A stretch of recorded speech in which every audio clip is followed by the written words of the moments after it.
First Supreme Arxen Velthera stood motionless before the quantum display, her crystalline form refracting the soft light of the hegemony's grand chamber. The display showed an unremarkable yellow star, third planet from its center, spinning quietly in the darkness of space. Yet the energy readings emanating from that system defied everything the hegemony had known for the past 50,000 years. "Impossible," she whispered, her voice resonating through her crystalline structure. "Run the calculations again." The chamber's AI complied instantly. "Supreme." The readings remain consistent. "The quantum fluctuations from Sol 3 exceed anything in our historical database. The pattern suggests deliberate manipulation of quantum fields at a scale that violates our understanding of unified field theory." Velthera's form pulsed with deep purple concern.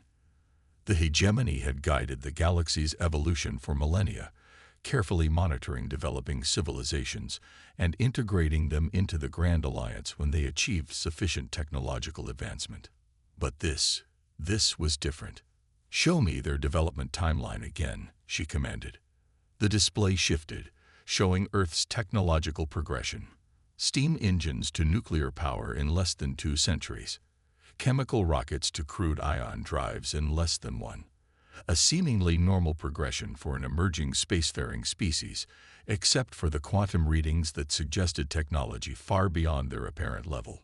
"They're hiding something," declared Council Elder Zixtal, his gaseous form swirling with agitation. "The humans claim to be merely exploring their local system, yet these readings suggest manipulation of reality at its fundamental level." Velthera turned to face the assembled council. 12 beings, representing the oldest and most advanced species in known space. Each had earned their position through countless cycles of wisdom and leadership. Yet now, for the first time in recent memory, she sensed fear rippling through their collective consciousness. "The laws are clear," Elder Kithera stated, her energy form flickering. "Any civilization developing quantum manipulation technology must be monitored and guided. The risks of unrestricted quantum experimentation are too great." The Sundering taught us that lesson. The mention of the Sundering sent a shiver through the chamber. 15,000 years ago, an uncontrolled quantum cascade had erased 3 star systems from existence. The hegemony had been formed in its aftermath, pledging to prevent such catastrophes from ever occurring again. "What disturbs me most," Velthera said, "is not just the level of quantum manipulation, but the sophistication. These readings show precision that should be impossible for their level of development. It's as if..." She paused, her crystalline structure dimming slightly, "as if they understand something fundamental that we don't." The chamber fell silent. The implications were staggering. The hegemony represented the accumulated knowledge of 100,000 years of scientific advancement. The idea that a young species might have discovered something they had missed was almost inconceivable. "We cannot allow this to continue unchecked," Elder Zixtal declared. "The protocols are clear. We must intervene." Velthera's form pulsed with reluctance. Direct intervention in a developing civilization is not to be undertaken lightly. "We have no proof they intend harm." "We also had no proof before the Sundering," Kithera countered. "The stakes are too high for hesitation. I propose immediate intervention with the full fleet." Murmurs rippled through the council. The full fleet hadn't been deployed in over 5,000 years. 10,000 ships, representing the combined might of every hegemony species. It was meant as both a show of force and a demonstration of unity. A reminder that the galaxy's advancement must be guided and controlled. Velthera considered the options. The humans had shown no signs of aggression. Their public transmissions spoke of peace, exploration, and scientific discovery. But those quantum readings, they suggested capabilities that no civilization should possess without proper oversight and guidance. "The motion is proposed," she announced formally. "The deployment of the full fleet to Sol 3 for immediate intervention and investigation of prohibited quantum technologies. Council will now vote." One by one, the council members signaled their agreement. Even Velthera, despite her reservations, could see no alternative. The risks were too great. "Motion carried," she declared. "The fleet will depart within 1 lunar cycle." However, she added, her tone carrying additional weight, "This will be a measured response. We are not conquerors. We are guardians. The humans will be given every opportunity to explain themselves and integrate peacefully into the hegemony." As the council dispersed, Velthera remained before the quantum display, studying the seemingly innocent yellow star. Something about this situation felt wrong, like a mathematical proof with a hidden flaw. The human's progress was too neat, too perfect in its apparent imperfection. "Display," she commanded. "Show me all anomalous readings from Sol 3 over the past century." The data streamed before her. Quantum fluctuations, yes, but there was something else. Patterns in the background radiation that didn't quite match natural phenomena. Subtle distortions in space-time that their sensors struggled to categorize. Cross-reference these patterns with all known technological signatures in our database. "No matches found," the AI reported. "Expand search to theoretical physics models." No matches found. Velthera's crystalline form dimmed further. That was what truly worried her. Not that the humans were developing advanced technology, but that they might be developing something entirely new, something the hegemony, with all its accumulated wisdom, had never even conceived of. As she prepared the orders for the fleet's deployment, a strange thought occurred to her. In all the hegemony's history of guiding developing civilizations, they had never encountered one that made them question their own understanding of the universe. Until now. The orders were sent. Within hours, 10,000 ships would begin their journey to Sol 3, the largest fleet deployment in 5 millennia, all to investigate a species that had barely begun to explore their own solar system. Or so they claimed. Velthera found herself hoping they would find a simple explanation, some natural phenomenon they had overlooked, or perhaps a basic misunderstanding of the readings. But deep in her crystalline core, she knew better. The humans were hiding something, and the hegemony was about to discover exactly what that something was. She just hoped they were prepared for the answer. Admiral Sarah Chen stood at the observation deck of Lunar Base Alpha, her dark eyes fixed on the holographic display showing thousands of quantum signatures approaching the solar system. Behind her, the Earth hung like a blue jewel in the void, seemingly peaceful and unaware of what was coming. "They're earlier than we expected," commented Dr. James Rodriguez, his weathered face illuminated by the holographic readouts. "The hegemony must be more concerned than our models predicted." Sarah nodded, her expression remaining neutral. 10,000 ships. They're not taking any chances. She turned to face the assembled members of Earth's Unified Defense Council. "Ladies and gentlemen, it seems our visitors have forced our hand earlier than anticipated." The council chamber, carved deep into the lunar rock, housed representatives from every major power on Earth. Decades ago, when humanity had first detected the hegemony's observation probes, the world's governments had done something unprecedented. They had united in absolute secrecy. "The quantum masking field is holding," reported Dr. Elena Volkov, her fingers dancing over a neural interface. "As far as their sensors can tell, we're still just playing with primitive ion drives and fusion reactors." "And the Sentinel array?" Sarah asked. "All 600,000 satellites are in position, cloaked and ready," Elena confirmed, "though I still think revealing them might be premature." Sarah turned back to the display. The hegemony fleet was massive, each ship a masterpiece of engineering. Under different circumstances, she would have loved to study their technology. But now, they represented a threat, not because of their capabilities, but because of their assumptions. "They're following the exact approach vector we predicted," James noted. "Their tactical doctrine hasn't changed in millennia. They'll emerge from hyperspace just beyond Mars' orbit, assuming it gives them complete tactical surprise." A quiet chuckle rippled through the chamber. The idea of tactical surprise had become somewhat quaint to humanity over the past century.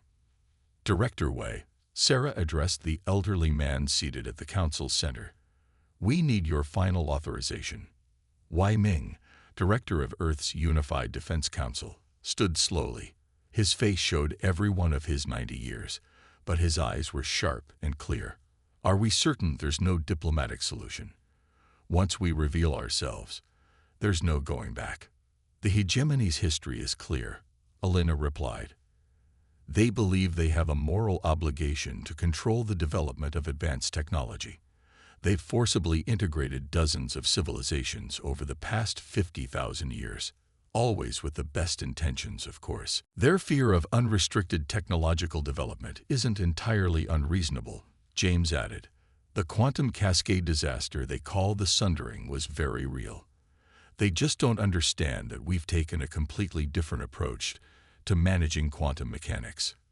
We nodded slowly. And you're confident in our defensive capabilities? Absolutely, Sarah confirmed. The hegemony's technology is incredibly advanced, but it's also linear. They've spent millennia perfecting what they know.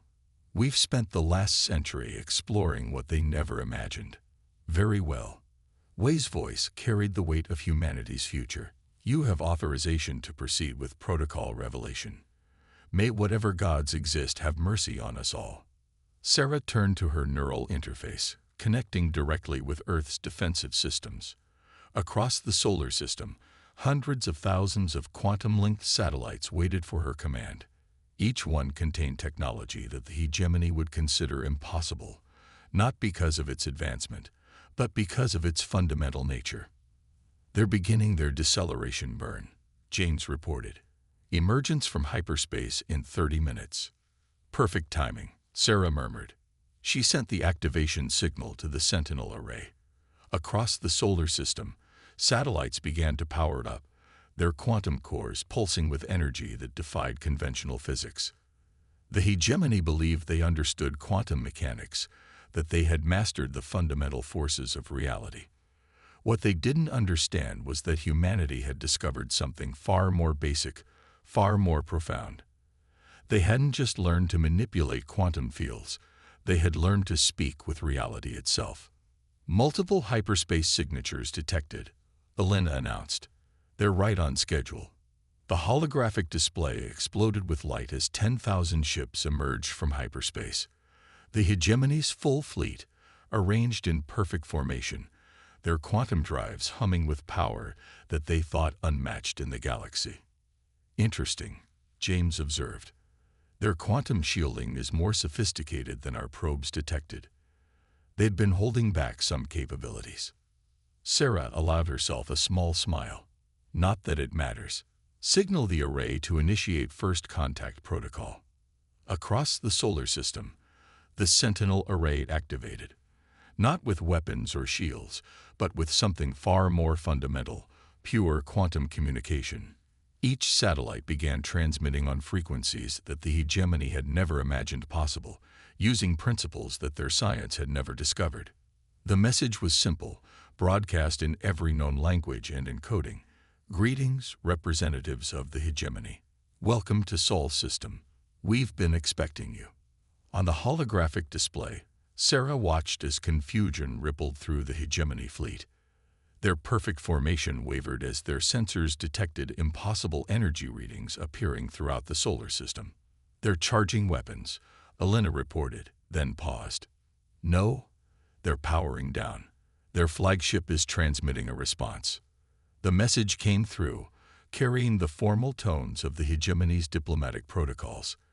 This is First Supreme Arxen Velthera of the Hegemony Council. Your level of technological development exceeds our intelligence. We request immediate clarification of your capabilities and intentions. Sarah nodded to Wei, who stepped forward to address the transmission. First Supreme, we are the United Earth Council. We apologize for the deception, but we needed to understand your intentions before revealing ourselves. Perhaps we should discuss this face to face. There was a long pause before the response came. You have technology that should be impossible. The Council must understand how you've achieved this. Of course, Wei replied, his voice carrying centuries of human diplomatic experience. We'd be happy to explain everything. But first, perhaps you'd like to understand why your quantum mechanics is only the beginning of what's possible. The silence that followed was profound. Humanity had hidden its true nature for decades, watching and learning as the hegemony observed them.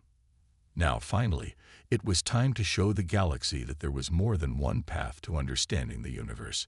And perhaps, Sarah thought, it was time to help an ancient civilization learn how to see reality with new eyes. First, Supreme Galthera's crystalline form shimmered with barely contained shock as she materialized in the lunar conference chamber. The quantum transportation technology humans had used wasn't just advanced, it had somehow bypassed every known limitation of matter transmission. Her escort of 12 hegemony elders appeared beside her, each displaying various signs of discomfort and amazement. The chamber itself defied explanation. Its walls seemed to shift and flow, not with mechanical technology or energy fields, but as if reality itself was fluid here. Above them, a perfect real-time image of Earth hung like a hologram, but Velthera's most sophisticated sensors couldn't detect any projection technology. "Welcome to Lunar Base Alpha," Sarah Chen greeted them, stepping forward. "I apologize if the quantum translocation was unsettling. We sometimes forget that our method of transportation can be surprising to others." Velthera struggled to maintain her diplomatic composure. "Surprising is an understatement, Admiral Chen. You appear to be violating at least 6 fundamental laws of physics." "Actually," Dr. Rodriguez interjected, stepping forward with a warm smile, "we're not violating any laws of physics. We're just operating on a more fundamental level of reality than what you're familiar with." Elder Zixtel's gaseous form swirled with agitation. "Impossible. The hegemony has spent 100,000 years studying the fundamental forces of the universe. There is nothing more basic than quantum mechanics." "That's where you're wrong," Alina Volkov said, her neural interface glowing softly. "Quantum mechanics is just the surface. Reality goes much, much deeper." Before any of the hegemony representatives could respond, the chamber around them shifted. Suddenly, they were standing in what appeared to be empty space, stars wheeling around them. But it wasn't a simulation or projection. Velthera could feel the actual vacuum of space against her crystalline form. "Don't be alarmed," Sarah assured them. "You're perfectly safe. What you're experiencing is a direct manipulation of space-time itself, not through technology or energy fields, but through something we call quantum consciousness integration. This is beyond quantum manipulation." Elder Kithera's energy form flickered rapidly. "This is impossible."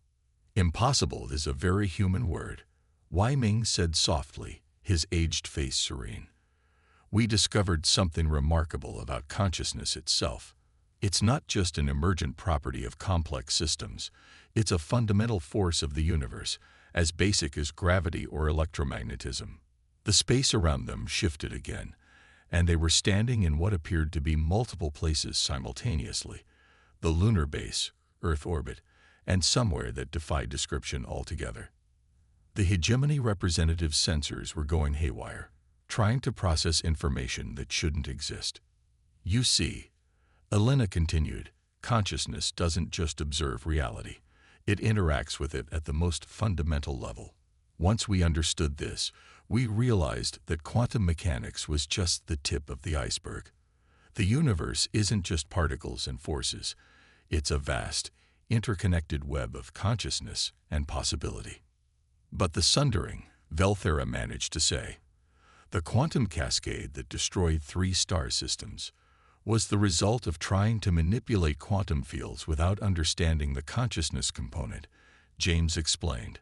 "It's like trying to conduct an orchestra by manipulating air molecules without understanding music. The technology works, but it's crude and dangerous." Sarah gestured, and the multiple realities merged back into the lunar conference chamber. "We didn't develop better quantum technology.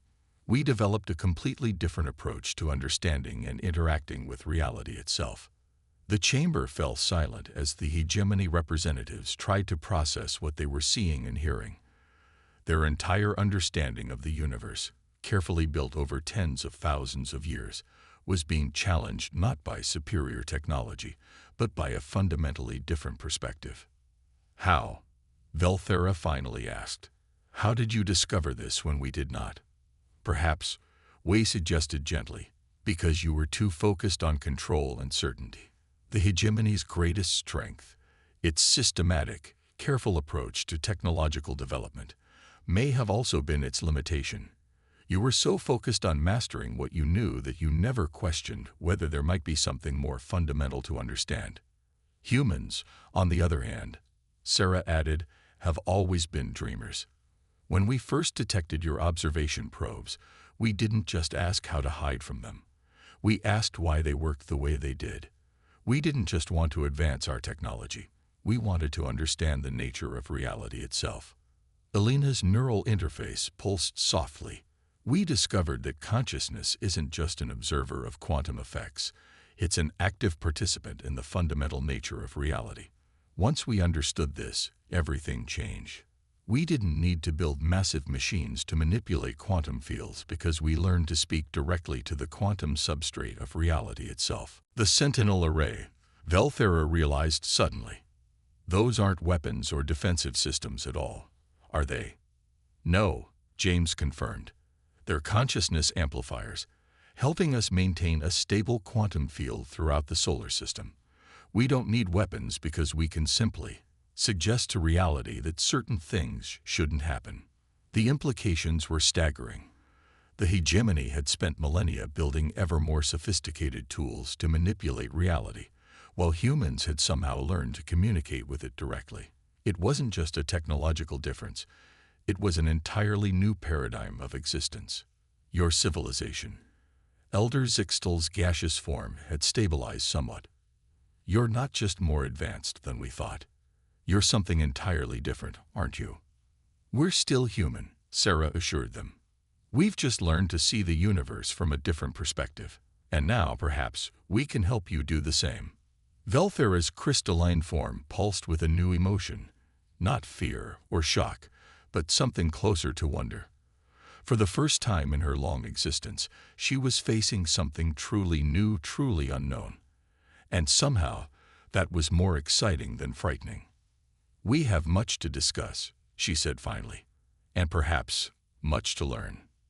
The next 12 hours aboard Lunar Base Alpha became a profound exchange of knowledge that would reshape galactic civilization. The hegemony representatives, their initial shock giving way to fascination, found themselves confronting ideas that challenged 50 millennia of accumulated wisdom. In the main research chamber, Dr. Elena Volkov stood before a three-dimensional representation of reality itself. Not the quantum fields the hegemony was familiar with, but something far more fundamental.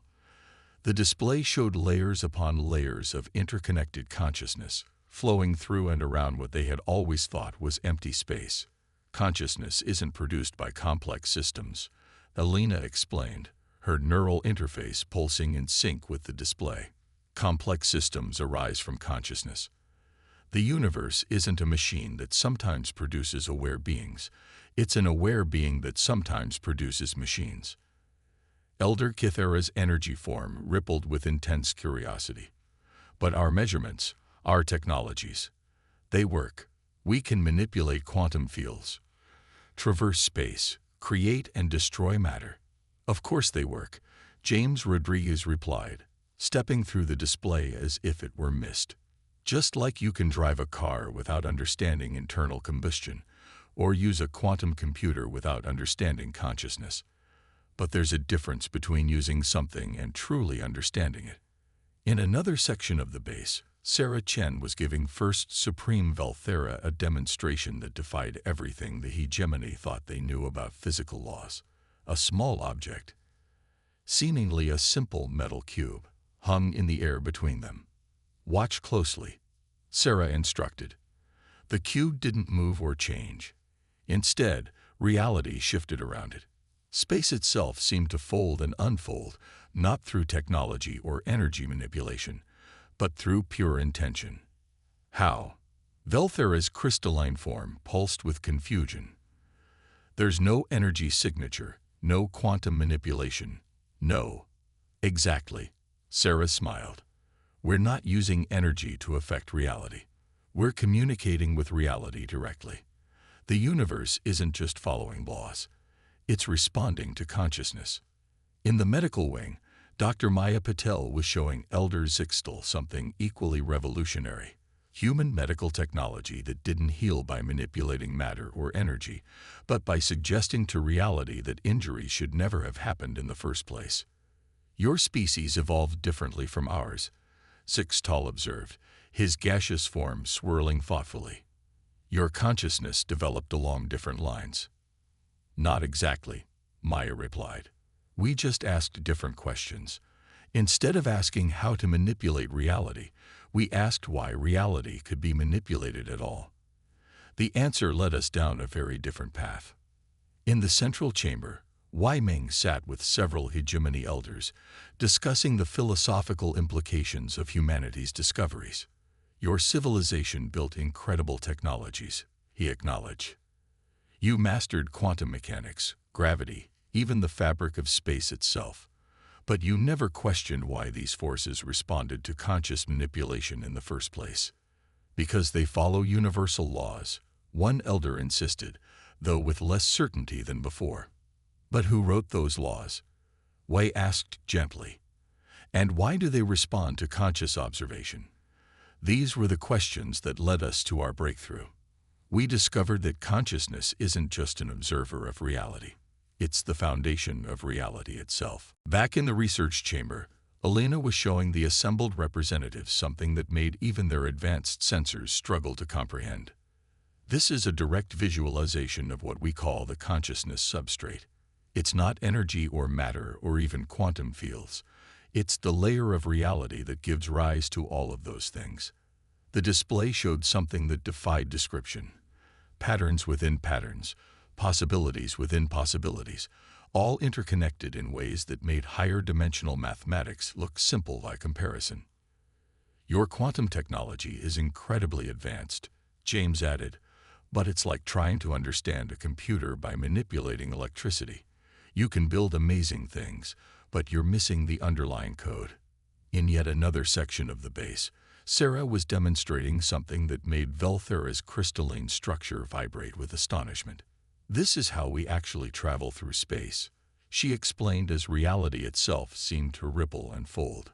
We don't push against space-time. We suggest to it that we're already where we want to be. The implications. Velthera's voice was barely a whisper. Everything we thought we knew about physics, about reality itself, is still valid, Sarah assured her. Just incomplete. Like Newtonian physics didn't become wrong when Einstein discovered relativity. It was just revealed to be part of a larger picture. Throughout the base, similar conversations and demonstrations were taking place. The hegemony representatives were being shown not just new technology, but a new way of understanding existence itself. Their careful, methodical approach to science had taken them far, but humanity's willingness to question fundamental assumptions had taken them somewhere else entirely. The question now, Wei said to the assembled group, is where we go from here. Humanity has no desire to replace the hegemony or upset the galactic order. But perhaps we can help guide your civilization toward a deeper understanding, just as you've guided so many others. Velthera's crystalline form had taken on a new pattern, one that reflected both uncertainty and hope. For 50,000 years, we thought we were the guardians of advanced knowledge.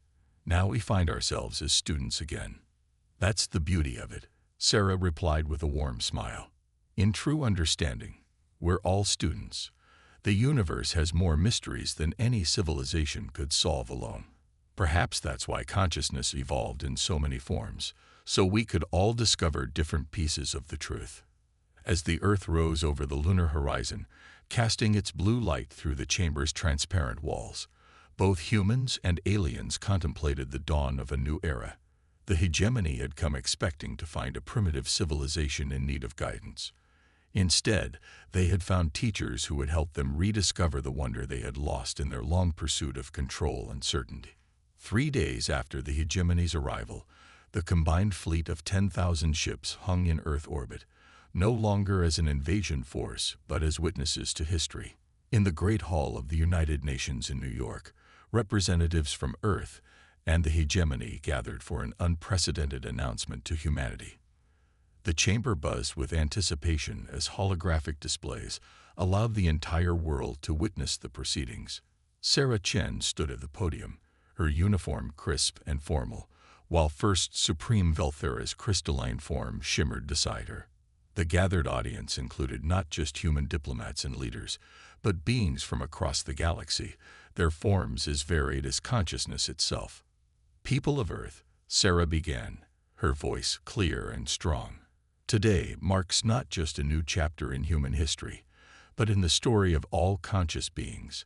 For decades, we've kept our true capabilities hidden, waiting for the right moment to reveal ourselves to the galaxy.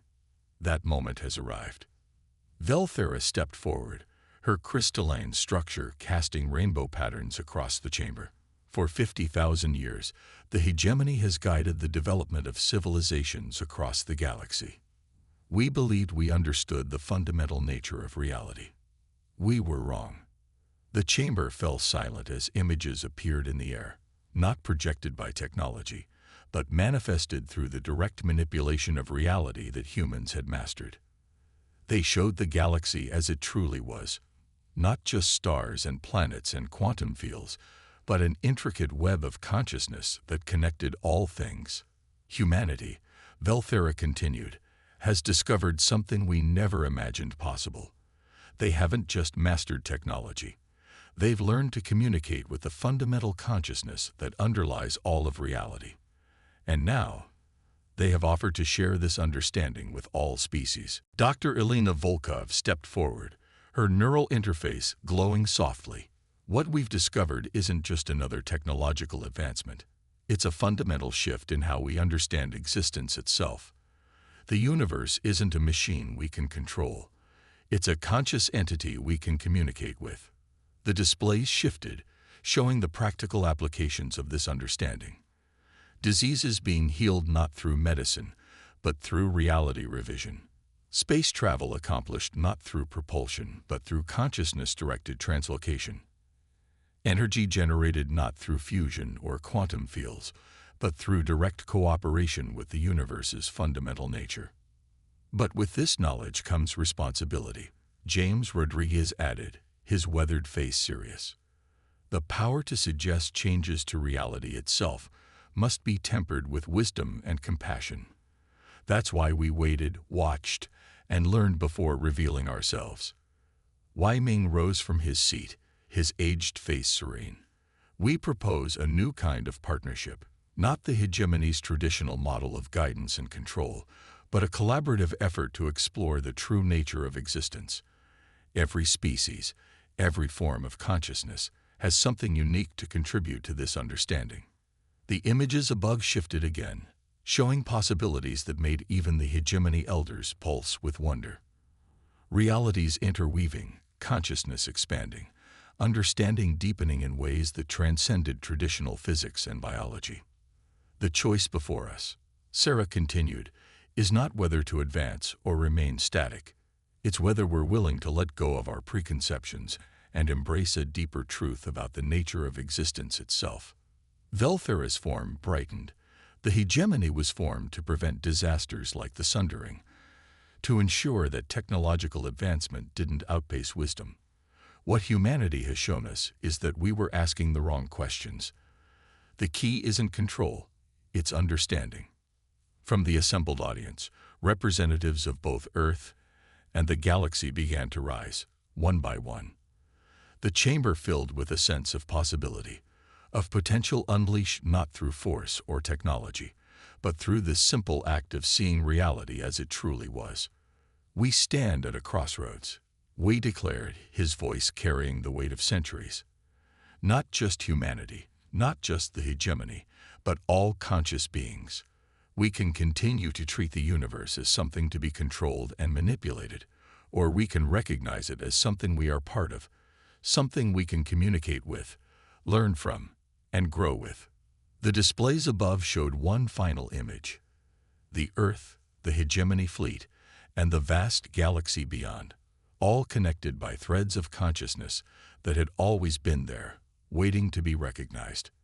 The future we envision, Sarah concluded, is not one of conquest or control, but of exploration and understanding. Not of mastering the universe, but of dancing with it. The question is not whether we are ready for this future, it's whether we are brave enough to embrace it. As the chamber erupted in approval, human and alien alike feeling the truth of these words, the reality of what was happening became clear. The hegemony had come expecting to find a primitive civilization in need of guidance. Instead, they had found something far more precious, a reminder that the universe still held mysteries, that consciousness still had depths to explore, and that the greatest discoveries came not from control, but from wonder. Above them, Earth continued its eternal dance around the sun, its billions of conscious beings now aware that they were part of something far greater than they had imagined. Not just a planet, not just a species, but a node in the vast web of conscious reality that underlay all of existence. The dawn of a new age had arrived, not with the thunder of conquest or the precision of control, but with the quiet revelation that the universe itself was alive, aware, and waiting to be understood.